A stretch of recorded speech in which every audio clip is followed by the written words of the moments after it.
नमस्कार, आप देख रहे हैं न्यूज वन इंडिया और आपके साथ मैं हूं अंशिका पाठक। बुलेटिन की शुरुआत करेंगे बड़ी खबर के साथ। सीएम योगी ने जताया पीएम का आभार। प्रधानमंत्री जी ने खिलाड़ियों का उत्साहवर्धन किया। टोक्यो ओलंपिक जा रहे खिलाड़ियों का उत्साह बढ़ा है। प्रधानमंत्री ने काशी के शिवपाल जी की चर्चा की। मुजफ्फरनगर की प्रियंका गोस्वामी की तैयारी पर चर्चा की। इस चर्चा से अन्य खिलाड़ी भी प्रेरित होंगे। तो सीएम योगी ने पीएम मोदी के लिए ट्वीट किया है और उन्होंने कहा है कि खिलाड़ियों का उत्साह प्रधानमंत्री ने बढ़ाया है। जो चर्चा की गई उससे जुड़ा ट्वीट है सीएम योगी का और उन्होंने कहा कि हौसला बढ़ाया गया है खिलाड़ियों का। प्रधानमंत्री जी ने खिलाड़ियों का उत्साहवर्धन किया। टोक्यो ओलंपिक जा रहे खिलाड़ियों का उत्साह बढ़ा है उत्साह खिलाड़ियों का। पीएम मोदी ने काशी के शिवपाल जी की चर्चा की। इतना ही नहीं, मुजफ्फरनगर की प्रियंका गोस्वामी की भी चर्चा की है। इस चर्चा से अन्य खिलाड़ी भी प्रेरित होंगे। मुख्यमंत्री योगी आदित्यनाथ ने पीएम मोदी के लिए ट्वीट किया है। तो ये ट्वीट योगी आदित्यनाथ का पीएम मोदी के लिए, जिसमें लिखा गया है कि आज मन की बात कार्यक्रम में आदरणीय प्रधानमंत्री जी ने टोक्यो ओलंपिक में जा रहे खिलाड़ियों का उत्साहवर्धन किया। आपके द्वारा काशी के भी श्री शिवपाल जी और मुजफ्फरनगर की सुश्री प्रियंका गोस्वामी जी की तैयारियों की चर्चा से अन्य खिलाड़ी भी प्रेरित होंगे। हार्दिक आभार प्रधानमंत्री जी। उत्तर प्रदेश में बांदा जिले के गांव में लोगों ने जल संरक्षण के साथ ही पौधारोपण और इससे कमाई का मॉडल विकसित किया है। ये अभियान अन्य सभी राज्यों के लिए मिसाल है। @मन की बात में उत्साहवर्धन के लिए आपका आभार प्रधानमंत्री जी। ग्रामवासियों को बहुत बहुत शुभकामनाएं। तो सीएम योगी ने ट्वीट किया है पीएम मोदी के लिए और उन्होंने कहा है कि पीएम मोदी ने खिलाड़ियों का उत्साह बढ़ाया है। टोक्यो ओलंपिक जा रहे खिलाड़ियों का उत्साह बढ़ा है।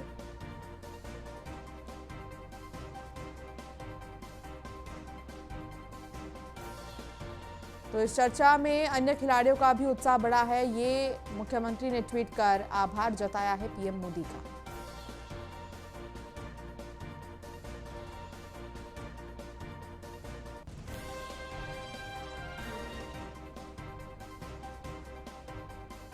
तो योगी आदित्यनाथ ने ट्वीट कर पीएम मोदी का आभार जताया है। पीएम मोदी ने काशी के शिवपाल जी की चर्चा की। इतना ही नहीं, मुजफ्फरनगर की प्रियंका गोस्वामी की तैयारी पर भी उन्होंने चर्चा की, जिससे अन्य खिलाड़ियों का उत्साह बढ़ा है। ये योगी आदित्यनाथ ने कहा है।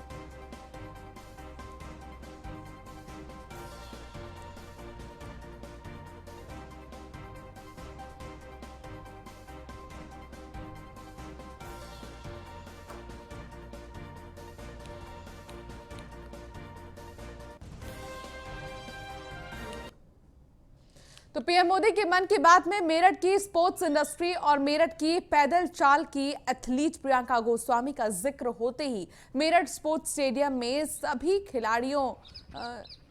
खिलाड़ी खुशी से झूम उठे हैं। बता दें कि मन की बात के इस विशेष कार्यक्रम में सांसद राजेंद्र अग्रवाल और स्पोर्ट्स अधिकारी आले हैदर और प्रियंका गोस्वामी के पिता के साथ कई खिलाड़ी और कोच शामिल थे। मन की बात में मेरठ की पैदल चाल की खिलाड़ी प्रियंका गोस्वामी के ओलंपिक में चयन होने के बाद प्रधानमंत्री के संबोधन में मेरठ के खिलाड़ी का नाम आना खिलाड़ियों को खासा उत्साहित कर रहा है। इस अवसर पर मेरठ के सांसद राजेंद्र अग्रवाल ने कहा कि इस ओलंपिक में खिलाड़ियों पर विशेष ध्यान दिया जा रहा है और उन्हें सुविधाएं भी दी जा रही हैं। सांसद राजेंद्र अग्रवाल ने कहा, प्रधानमंत्री की मन की बात में प्रियंका गोस्वामी का जिक्र होने से नारी सशक्तिकरण को भी बल मिलेगा।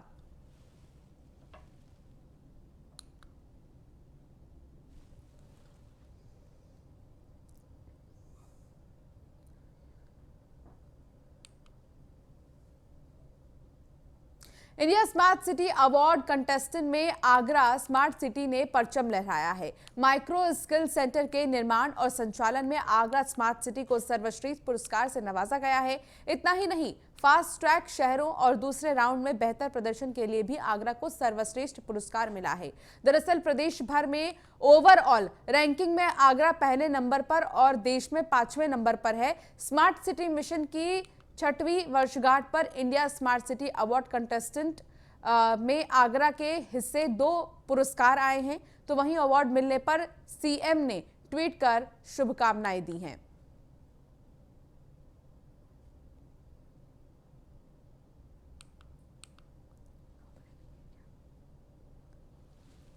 तो आगरा को सराहा गया है। स्मार्ट सिटी रैंकिंग में आगरा ने बाजी मारी है और इसके साथ ही 100 स्मार्ट सिटीज में आगरा को पहला स्थान दिया गया है। देश में ताजनगरी को 5वां स्थान मिला है और राज्य में पहला स्थान मिला है। फास्ट ट्रैक शहरों में भी नंबर 1 पर ताजनगरी है। अवार्ड मिलने पर सीएम योगी ने ट्वीट कर शुभकामनाएं दी है और कहा कि इसी तरह आगरा में काम चलता रहे।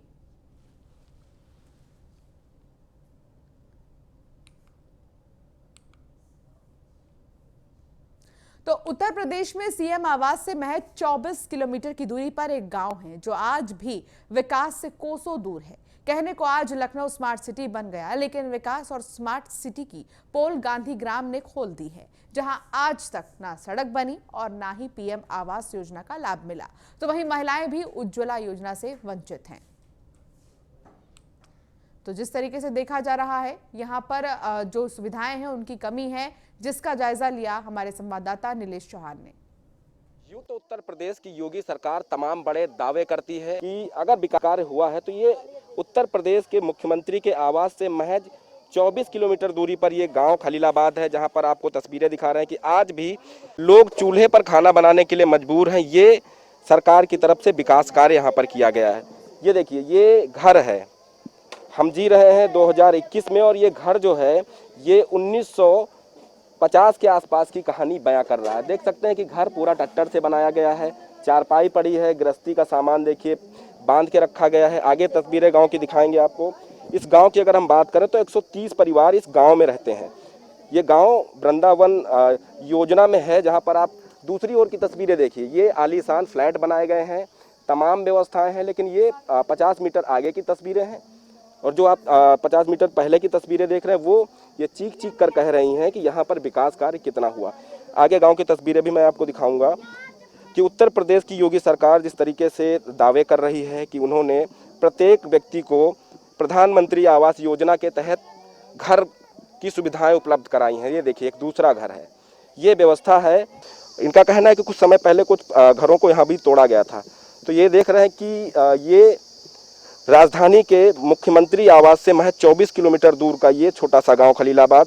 भाई साहब बैठे हैं, खाना खा रहे हैं। भाई साहब, क्या सरकार की तरफ से यहाँ सुविधाएं मिल रही हैं? कुछ नहीं मिला है, पर गांव टूट गया जब से कोई कुछ भी नहीं दे रहा है।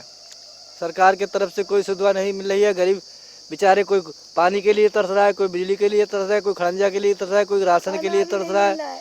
तो ये कोई आप बैठे हैं नीम के पेड़ के नीचे, हाँ, आपकी पुश्तैनी जमीन है। हाँ, पुश्तैनी जमीन है। वन विभाग वाले कब्जा करना चाहते हैं। हम लोग गरीब आदमी को निकाल के फुटपाथ में फेंकना चाहते हैं और अपना कुछ कहना चाहेंगी मैडम? सरकार कहती है कि हमने सबको गैस सिलेंडर दिया, अब कोई चूल्हे पे खाना नहीं बनाता। अब कोई नहीं बनाता सर। हम गरीब आदमी, हम क्या करें, कहाँ पर भाग जाएं? हम लोग को खाना वहीं पर बनता हुआ चूल्हा है। देखिए, मैं अपने सहयोगी से कहूंगा कि वो ढूंढ करके कुछ दिखाएं। हम लोग को खाना, गरीब आदमी हम लोग। मोदी सरकार तो बहुत सहायता मदद करता है, कुछ भी नहीं देता। बीच में जो लोग हैं बैठे हुए सब खा जाते हैं, वो सब खा जाते हैं। वो लोग हम लोग को गरीब आदमी को बच्चे लड़के छोटे छोटे देते हैं। मोदी के पक्ष में वो भी चलने लगे तो देश पीछे नहीं हटेगा। योगी जी कैसा काम कर रहे हैं? योगी भी अच्छा काम कर रहा है और जो नीचे वाले हैं योगी के, वही गलत काम कर रहे हैं। प्रधानमंत्री नरेंद्र मोदी और उत्तर प्रदेश के मुख्यमंत्री योगी आदित्यनाथ तमाम प्रयास करते हैं, बहुत कुछ देते हैं, बहुत योजनाएं लाते हैं। इनका कहना है कि जो अधिकारी हैं उनकी वजह से इनकी ये हालत है। वीडियो जर्नलिस्ट समीर कनकी के साथ Nilesh Chauhan, News on India, Lucknow. तो लखीमपुर खीरी के निघासन में ग्रामीणों ने प्रधान की मदद से लकड़ी का पुल बना डाला है। बाढ़ के पानी से रास्ता बंद हो गया था, जिससे ग्रामीणों के सामने समस्या पैदा हो गई थी। इसी पर देखिए खास रिपोर्ट। बाढ़ ने जब दो गांवों के बीच डाली दरार, ग्रामीणों ने समस्या को किया दरकिनार। प्रधान की मदद से बना लकड़ी का पुल, बारात को लेकर जा रहे दूल्हे ने किया उद्घाटन। लखीमपुर खीरी के निघासन विकास खंड के ग्राम पंचायत बैल्हा के गांव मिठुई में बहतिया नाले से संपर्क मार्ग पर बाढ़ के कारण पानी भर जाने की वजह से आवागमन बाधित हो गया था। ग्रामीणों के सामने आने जाने की बहुत बड़ी समस्या खड़ी हो गई थी। इस बड़ी समस्या को हल करने के लिए सभी ग्रामीण नवनिर्वाचित ग्राम प्रधान हाजी रफीक अहमद से जाकर मिले। ग्राम प्रधान ने लकड़ी का वैकल्पिक पुल बनाए जाने की बात ग्रामीणों से कही। पुल निर्माण कार्य में अपनी तरफ से 25,000 रुपए का सहयोग ग्राम प्रधान ने दिया। ग्रामीणों ने बांस बल्ली लकड़ी से निर्मित वैकल्पिक पुल का 2 दिन में निर्माण कर दिया। खरीद के यहाँ प्रधान जी सलाह ली गई, तो प्रधान जी कहें चलो हम भी सहमत हैं, चलो बना लो। तो हम लोग पूरा गांव मिलके बनाए ना अपने आप। अच्छा, इस लकड़ी के पुल में किसी स्थानीय जिम्मेदार या किसी उसने मदद की? कोई मदद नहीं, यहाँ कोई सुनवाई नहीं हुई। ना सांसद ना विधायक ना कोई यहाँ पर नहीं आते मांगने आते हैं, वरना नहीं आते हैं। 50,000 लमसम लोग, कोई मदद नहीं हुई, यहाँ कोई सुनवाई नहीं होती। वहीं जब पुल बनकर तैयार हुआ तो मिठुई गांव निवासी सोनू की बारात बहराइच को जानी थी। ग्रामीणों ने नेक के रूप में दूल्हे से 1 रुपए का सिक्का लिया और बारात लेकर जा रहे दूल्हे से नवनिर्मित लकड़ी से बने पुल का उद्घाटन फीता कटवा कर किया। दूल्हा बारात लेकर लकड़ी के पुल से चलकर रवाना हो गया। न्यूज़ 1 इंडिया के लिए अवध जायसवाल की रिपोर्ट। रुक करेंगे बड़ी खबर की ओर, जहां बाराबंकी में सामने आया लव जिहाद का मामला। मुस्लिम लड़के पर नाम बदलकर भगाने का आरोप है। देशराज नाम बताकर हिंदू लड़की को जाल में फंसाया। लड़की का कराया जा रहा धर्मांतरण। लड़की के परिजन, मुस्लिम लड़के का परिवार भी धर्मांतरण में शामिल है। लड़की के परिजनों का यह कहना है कि लड़के के परिवार वाले भी इसमें शामिल हैं। जानकारी देने पर दी जा रही जान से मारने की धमकी। मुस्लिम लड़के पर पहले भी 3 लड़कियों को शिकार बनाने का आरोप है। हर बार नाम बदलकर लड़की को अपने जाल में फंसाने का भी आरोप है। लड़की के परिजनों ने पुलिस से शिकायत की है, सख्त कार्रवाई की मांग की है। कुर्सी थाना क्षेत्र के अमरसंडा गांव का यह पूरा मामला बताया जा रहा है, जहां बाराबंकी में भी लव जिहाद का मामला सामने आया है, धर्मांतरण का मामला सामने आया है, जहां मुस्लिम लड़के पर नाम बदलकर भगाने का आरोप है। देशराज नाम बदलकर हिंदू लड़की को क्या हुआ है? लड़की हमारा जो है वो जो है भगा ले हुआ है। का नाम है? देशराज। अच्छा, कैसे का हुआ रहा है? वो ऐसा है कि लड़की जो है वो बुलाएगा, हमको बनाए दे तू और का खेती दिवा दी और देशराज बन गया और खेती जोते लागू। तो 2 साल हमारे खेत बोते हैं, हम बिटिया साथ धोखाधड़ी के हम जान नहीं पाए। फिर कहीं हम जा रहे हैं डॉक्टरी का जो है पेपर दे, अब तुम्हारे खेत न बई गए। तो हम कहीं कोई बात नहीं न बई हो। और बताइए हमका देशराज ना हमारे भाई हंसराज नाम जमाल बन के बताएं जात के नहीं आए हमारे बिटिया के यहाँ देखो हाल बने। मेरा नाम है उमेश यादव, मैं ग्राम पंचायत बहरौली में रहता हूँ। क्या मामला है? ये कुर्सी विधानसभा अध्यक्ष हूँ और बहुत सारे हमारे इसमें आरएसएस के और बजरंग दल के कार्यकर्ता हैं। ये ग्राम अमरसंडा का मामला है, जहाँ पर एक लड़की को मुसलमानों के द्वारा बहला फुसला कर धर्म परिवर्तन का, धर्मांतरण का प्रयास किया जा रहा है, जिसको लव जिहाद का रूप दिया गया है। लेकिन अभी 23 तारीख को पिछले थाने पर लड़का लड़की माँ बाप सभी लोग आए, लेकिन माँ बाप को धमकी दी गई कि अगर मेरे पक्ष में बयान नहीं दिया तो तुम लोगों को जान से मार देंगे।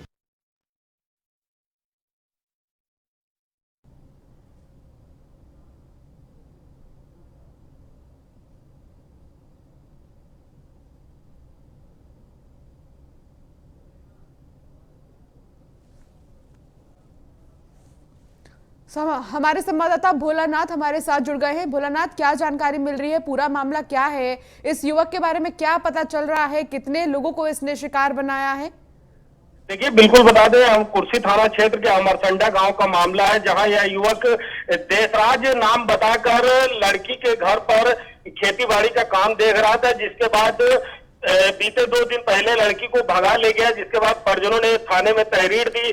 तहरीर पर थाना प्रभारी जो कुर्सी थाना प्रभारी धर्मवीर सिंह है, लड़की और लड़के को दोनों को थाने पर बुलाया, जिसके बाद लड़के पक्ष के लोगों ने थाने पर और उसके घर पे जाकर लड़की के पिता को काफी धमकाया और जान से मारने की धमकी दी थी। जिसके बाद जब थाने पर ये लोग आए तो थाने पर यहाँ पे सुलह समझौता करवा के इन्हें फिर वापस लड़की को उसी लड़के के साथ भेज दिया गया। जानकारी जो सामने निकल के आई है, इस लड़के का नाम है मोहम्मद वहीब।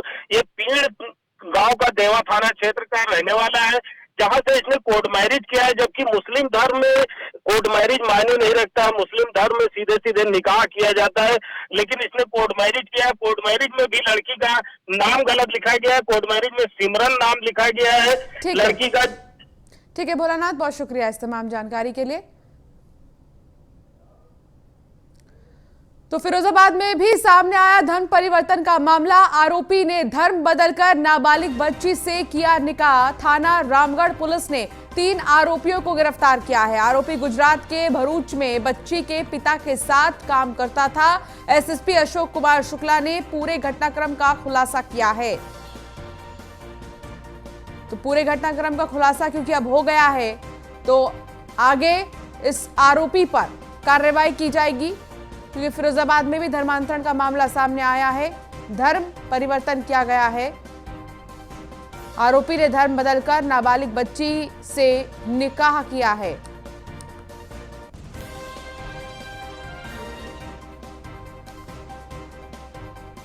सोचने वाली बात है कि ये लड़की रहने वाली मछलीसर जौनपुर की है। इसके पिता की कैंटीन थी गुजरात में। ये लड़का जो यहाँ का जो है रामगढ़ का रहने वाला है। ये वहाँ मजदूरी करता था, उसके कैंटीन में खाना पीना खाता था। दोनों की बातचीत हुई होगी, वो लड़की को लेके चला आया, मतलब भगा ले गया, रामगढ़ ले गया है। वहाँ उसका मुकदमा हो सकता है अंदर लिखे हों लोग। यहाँ पे जानकारी हुई तो झाड़ फूंक के बहाने इसको ले आए, अपने बहनोई के यहाँ रखे थे। जब वो लड़की वाले हमारे यहाँ अप्रोच किए, मैंने उसका मुकदमा लिखवाया और इन दोनों को गुजरात से टीम भेज के बरामद कराया। और पता ये लगा कि उस लड़की का नाम था ज्योति, इन्होंने उसका नाम रख दिया मासूम, उससे कर लिया निकाह। तो आरोपी गुजरात के भरूच में बच्ची के पिता के साथ काम करता था और इसने धर्म परिवर्तन किया है, निकाह कर लिया। फिरोजाबाद में भी सामने आया धर्म परिवर्तन का मामला, जहां आरोपी ने धर्म बदलकर नाबालिग बच्ची के साथ निकाह किया है। थाना रामगढ़ पुलिस ने 3 आरोपियों को गिरफ्तार कर लिया है। अब इस पूरे मामले में कार्रवाई की जा रही है, जांच पड़ताल की जा रही है।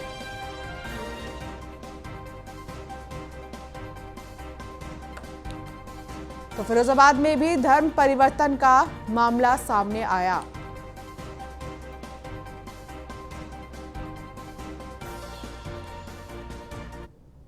खबर हापुड़ से, जहां पुलिस वीकेंड लॉकडाउन का पालन कराने में नाकाम रही है। वीकेंड लॉकडाउन में शराब के ठेके पर भारी भीड़ दिखी है। शराब के ठेके के पास भारी भीड़ की वजह से जाम की स्थिति बनी हुई है।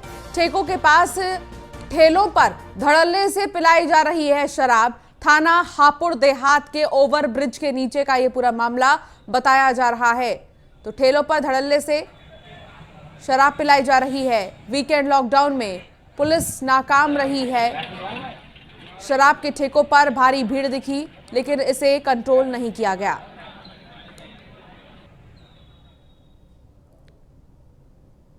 आगरा में बीजेपी ने पूर्व विधायक डॉक्टर राजेंद्र सिंह की पुत्रवधू डॉक्टर मंजू भदौरिया पर भरोसा जताया और अपना प्रत्याशी बनाकर मैदान में उतारा, जिसके बाद डॉक्टर मंजू भदौरिया आगरा से निर्विरोध जिला पंचायत अध्यक्ष चुनी गई। इस मौके पर न्यूज़ 1 इंडिया संवाददाता संदीप शर्मा ने डॉक्टर मंजू भदौरिया से खास बातचीत की। सुनिए क्या कुछ कहना था।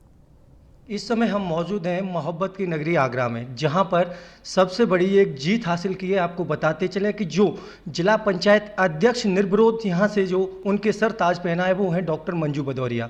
आपको बताते चले कि जो डॉक्टर मंजू भदौरिया हैं वो पूर्व विधायक डॉक्टर राजेंद्र सिंह की पुत्रवधू हैं और राजेंद्र सिंह इस आगरा जिले में एक अपनी बहुत अच्छी छवि रखते हैं। तो हमारे साथ वो मौजूद हैं और उनसे हम बात करेंगे कि उनको जो ताज पहनाया गया है तो वो किस तरीके से क्षेत्र में जाएंगे और जनता के बीच जाएंगे और वहाँ पर उनकी समस्याओं का समाधान करेंगे। आपका न्यूज़ वन इंडिया में बहुत बहुत स्वागत है। Thank you. आपको जो भारतीय जनता पार्टी है उसने आप पर विश्वास जताया और आपको टिकट दी, जिसके बाद निर्विरोध आप तय भी हुए, लेकिन अब आपकी सबसे पहले प्राथमिकता क्या रहेंगी? किस तरह का विकास कार्य कराएंगे आप? मेरी प्राथमिकता यही रहेगी कि हमारी जो पार्टी का मूल मंत्र है सबका साथ, सबका विकास, सबका विश्वास, इसी अवधारणा पर मैं काम करूंगी। ग्रामीण क्षेत्र का सर्वांगीण विकास करूंगी, फिर चाहे वो सड़क की समस्या हो, चाहे वो खरिंजों की समस्या हो, चाहे वो बिजली की समस्या हो इत्यादि। चुनाव के दौरान आप लगातार क्षेत्र में रहे थे, आपने जिले में देखा कि आपका जो क्षेत्र है वहाँ पर मुख्य समस्याएं क्या हैं जो किसी भी आवाम में अभी वो अधूरी पड़ी हों, वो काम पूरा ना हो पाया हो, वो क्या समस्याएं हैं जिनको आप सबसे पहले प्रायोरिटी दोगे? एक्चुअली मैंने ज़्यादातर तो समाज में जब मैं गई तब मैंने देखा है ज़्यादातर जल की समस्या है। उसके बाद सेकंड थिंग आता है आपका खरंजे एंड सड़कों की समस्या। ये दो समस्याएं हैं जो मैंने सबसे ज़्यादा ऑब्ज़र्व की इन ग्रामीण क्षेत्र में। तो मेरी प्राथमिकता रहेगी सबसे ज़्यादा कि मैं जल की समस्या को सबसे पहले दूर करूं। सरकार की तमाम योजनाएं चल रही हैं, जो गांव में जो महिलाएं हैं उनको जो रोजगार नहीं मिल पा रहे हैं, वो योजनाएं अपने किस तरीके से आप लोगों तक पहुंचाओगे? महिलाओं के लिए क्या कुछ करेंगे? एक्चुअली महिलाओं के लिए तो हमारी सरकार ने काफ़ी चीज़ों का प्रबंध किया है। जैसे लगभग 1.5 करोड़ गैस कनेक्शन प्रोवाइड किए गए हैं महिलाओं की समस्याओं को ध्यान में रखते हुए, एंड काफ़ी मतलब शौचालयों की व्यवस्था की गई है और भी काफ़ी जो योजनाएं हैं गवर्नमेंट की तरफ से महिलाओं के लिए आती हैं। तो मैं चाहूँगी उन समस्याओं को, मैं जो भी समस्या उनके समाधान के लिए और उन समस्याओं के समाधान के लिए महिलाओं तक पहुंचाऊं, जो भी समस्याएं हैं उनकी, उनको समाधान करूं। तो बिल्कुल ये हमारे साथ डॉक्टर मंजू भदौरिया थी जो आगरा से जिला पंचायत अध्यक्ष हैं। तो उनका बिल्कुल साफ तौर पर कहना है कि उनका पार्टी का कहना है सबका विकास और सबका कार्य, तो इस तरीके से वो करेंगे और जनता के बीच जाएंगे, जो भी मुख्य समस्या हैं उनका तुरंत ही निवारण करेंगे। आगरा से न्यूज़ वन इंडिया के लिए संदीप शर्मा। और चलिए इस बुलेटिन में फिलहाल इतना ही। आप बने रहिए न्यूज़ वन इंडिया के साथ। नमस्कार।